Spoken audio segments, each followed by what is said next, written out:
મેં ઇન્ડિયા ગઠબંધન બનાવેલું અને જેમને નેતૃત્વ સોંપવામાં આવેલું હતું એ યોગ્ય રીતે કામ નથી કરી રહ્યા. જો મને તક આપવામાં આવે તો હું ઇન્ડિયા ગઠબંધનનું નેતૃત્વ સ્વીકારવા તૈયાર છું અને પશ્ચિમ બંગાળથી હું ઇન્ડિયા ગઠબંધન ચલાવીશ, આવી મમતા બેનર્જીએ વાત કરી છે. નમસ્કાર.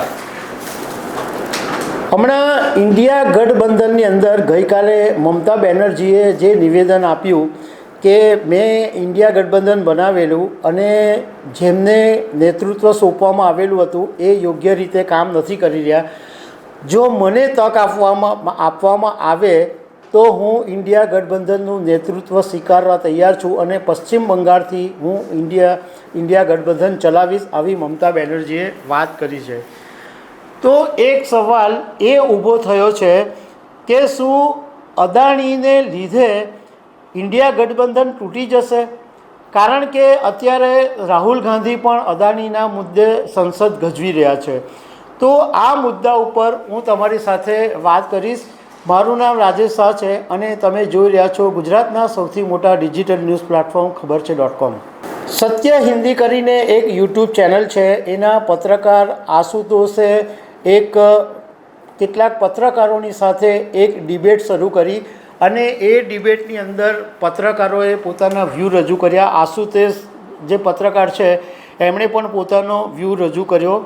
તો મૂળ વાત એ છે કે પત્રકારોનું અને રાજકારણના જાણકારોનું કહેવું એમ છે કે અત્યારના જે સંસદનો માહોલ થઈ ગયો છે એ ઇરેલેવન્ટ થઈ ગયો છે. દર વખતે થોડા કલાક વાતચીત થાય અને હંગામો થાય અને સંસદ ભંગ થઈ જાય. સંસદ શેના માટે છે? સંસદ એટલા માટે છે કે લોકોના જે મહત્ત્વના પ્રશ્નો હોય એના આ પ્રતિનિધિઓ ભેગા થાય, એને ચર્ચા કરે અને એનો ઉકેલ આવે તો પ્રજાના જે કામો છે એ થાય.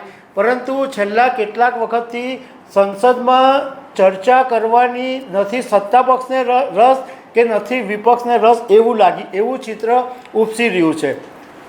કારણ કે જેટલું પણ જ્યારે સંસદ શરૂ થાય 10 મિનિટ ચર્ચા થાય નહીં થાય એમાં હોબાળો થાય અને વિપક્ષો બહાર ચાલ્યા જાય અથવા એમને સસ્પેન્ડ કરી દેવામાં આવે.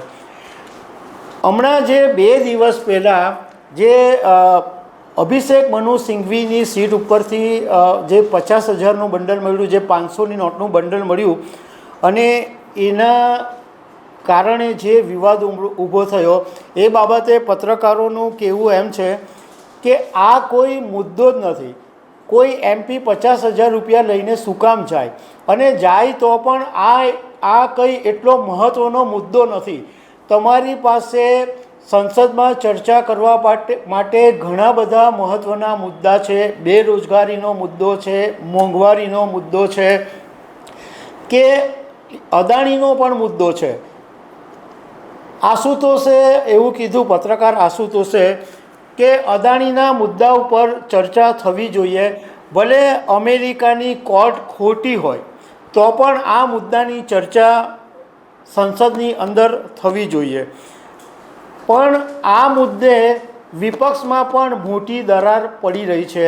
હવે તમે એક વસ્તુ વિચારો કે ગૌતમ અદાણીનો જે વિરોધ કરી રહ્યા છે એ માત્ર રાહુલ ગાંધી જ કરી રહ્યા છે. બાકીના ઇન્ડિયા ગઠબંધનના નેતા તમે જુઓ તો મમતા બેનર્જીએ આજ સુધી ગૌતમ અદાણી વિશે વાત નથી કરી. હા, એમના જે સાંસદ છે મહુવા મોઇત્રા, એમણે એક વખત અદાણીનો મુદ્દો ઉચકેલો હતો, પરંતુ મમતા બેનર્જી પોતે ક્યારેય પણ બોલ્યા નથી. NCPના નેતા શરદ પવાર અને ગૌતમ અદાણીના રિલેશન બધા જાણે છે, તો શરદ પવાર પણ આના વિશે બોલતા નથી. એટલે અત્યારે એક એવી ચર્ચા શરૂ થઈ છે કે શું ગૌતમ અદાણીને કારણે આ આખું ઇન્ડિયા ગઠબંધન તૂટી જશે?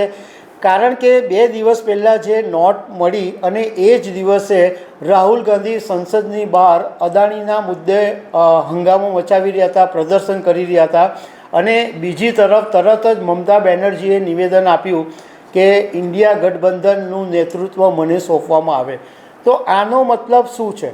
કે આનો મતલબ એવો છે કે સરકાર પોતે જ આ વિપક્ષોની અંદર દરાર પાડી રહી છે અને ઇન્ડિયા ગઠબંધનના બે ભાગલા પાડી રહી છે. પત્રકારોએ એક એ વાતની પણ ચર્ચા કરી કે રાહુલ ગાંધી એટલે વિરોધ પક્ષોનો પણ વાંક છે, કારણ કે રાહુલ ગાંધી એક જ વાત પર અડી જાય છે. અત્યારે એ ગૌતમ અદાણીના મુદ્દા પર અડી ગયા છે તો એ એક જ એમનું રટણ ચલાવ્યા કરે છે. રાહુલ ગાંધીએ પણ સમજવાની જરૂર છે કે ભલે અદાણીનો મુદ્દો મહત્ત્વનો હોઈ શકે, પરંતુ અદાણી કરતાં પણ મહત્ત્વના મુદ્દાઓ છે એ એમણે છેડવા જોઈએ અને એ સરકારની સામે રજૂઆત કરવા જોઈએ. બીજું કે પત્રકારોએ એમ પણ કીધું કે અત્યારે વિપક્ષો જે લોકસભાની અંદર જાય છે એ સ્ટ્રેટેજીની સાથે જતા હોય એવું લાગતું નથી.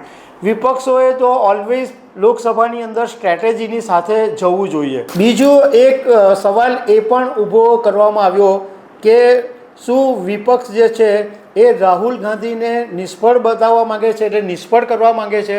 આવું બધું કરીને રાહુલ ગાંધી યોગ્ય સક્ષમ નેતા નથી એવું સાબિત કરવા માગે છે. અત્યારે લોકસભાની અંદર જે ચર્ચા કરવામાં આવે છે એમાં તાર્કિક મુદ્દા મિસિંગ છે. ઘણા બધા જેમ વાત કરી એમ પ્રમાણે આ મોંઘવારીનો છે, બેરોજગારીનો મુદ્દો છે, એ સિવાયના બી ઘણા બધા દેશના સળગતા પ્રશ્નો છે. મણિપુર ઉપર ચર્ચા કેમ નથી થતી? તો ઘણી બધી એવી વાતો છે કે જેની અંદર ચર્ચા થઈ શકે, પરંતુ તાર્કિક મુદ્દાઓ જ અત્યારે તો લોકસભાની અંદર મિસિંગ દેખાઈ રહ્યા છે. પત્રકારોએ તો એ પણ વાત કરી કે સરકાર અત્યારે માત્ર હેડલાઇન મેનેજમેન્ટ કરવામાં ઇન્ટરેસ્ટ દાખવી રહી છે. સરકારને એ પસંદ નથી કે રાહુલ ગાંધી રોજ પડેને સંસદમાં આવીને અદાણીનો મુદ્દો ઉછાળે. પત્રકારોએ સામે એ પણ આર્ગ્યુમેન્ટ કર્યો કે ભાઈ અદાણીનો જે મુદ્દો ઉછાળવાથી સામાન્ય જનતાને શું ફાયદો થવાનો? ઓકે, સરકારને નહીં પસંદ પડે એ વાત બરાબર છે, પરંતુ એનાથી સામાન્ય જનતાને એનાથી કંઈ ફરક પડતો નથી.